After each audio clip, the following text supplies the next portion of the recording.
Kevin Donley, head coach of the St. Francis football team, getting ready to wrap up spring practice here, and just talk about general feelings here, what you've seen here in the spring. We're fast. We've got good team speed.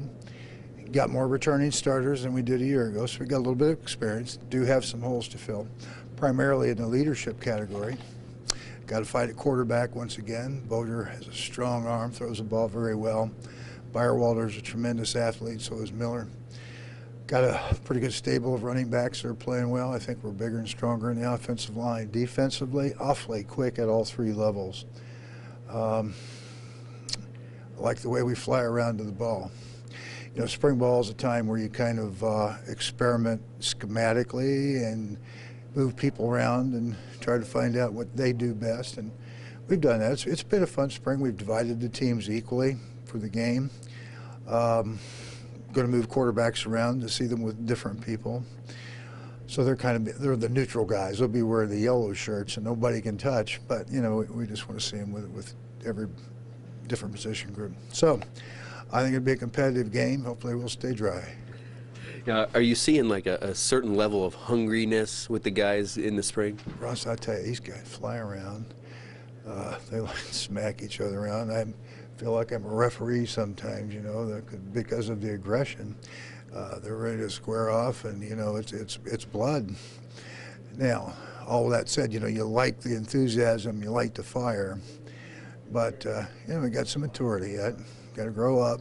You know, it's a snap the whistle thing, and that's it. So we're not quite there yet, but big bucket. Just need to fill it up. Got the talent.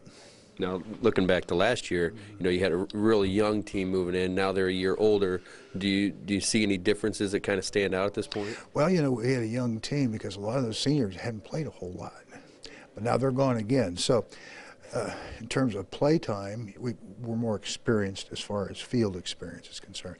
But we really don't have anybody on this football team right now who has been in leadership role.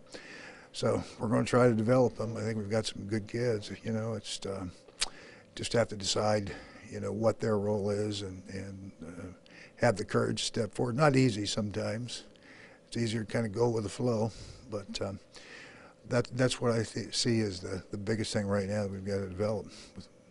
And I don't care if it's sophomores, you know. But I think we've got a few seniors going to have to come on, and a few juniors. And I definitely have got my eye on a couple sophomores as well. Yeah, how hard is that? Because that's, you know, leadership's not something you can really teach. It's kind of comes from the individual. So is it just kind of a wait and see who's going to step up? Well, a lot of it, you know, if you find a guy who has it instinctively, it's like a great player. You know, you want to find this guy that have that X factor and can do that. Not, you know, you've got to develop him. We spent a lot of time in the off season. We actually went up South Bend a couple of weeks ago and learned some things up there about leadership. So, and I definitely need to do that in leadership development. So, trying to do the same here.